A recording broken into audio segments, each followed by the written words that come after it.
लगभग 10 साल का एक बालक एक घर का गेट बेल बजा रहा था। घर से एक महिला आई जिसका नाम था राधा। राधा ने बाहर आकर पूछा, क्या है, क्यों बेल बजा रहे हो? बालक बोला, आंटी जी, क्या मैं आपका गार्डन साफ कर दूं? राधा, नहीं, हमें साफ नहीं कराना। फिर हाथ जोड़कर दयनीय स्वर में वह बालक बोला, आंटी प्लीज साफ करवा लीजिए, मैं बहुत अच्छे से साफ करता हूँ।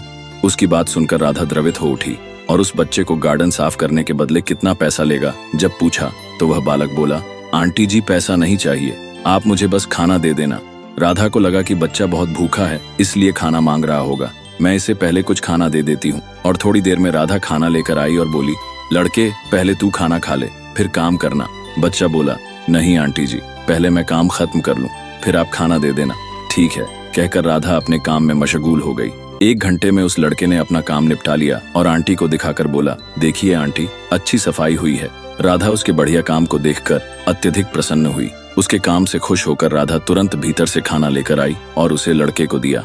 बालक ने जेब से एक थैला निकाला और खाने को उस थैले में रख लिया। ये देख राधा को आश्चर्य हुआ और बोली, तुम्हें तो भूख लगी थी ना, तो फिर ये खाना पैक क्यों कर लिया? तू खाना यहीं खा ले, जरूरत होगी तो और भी दूंगी।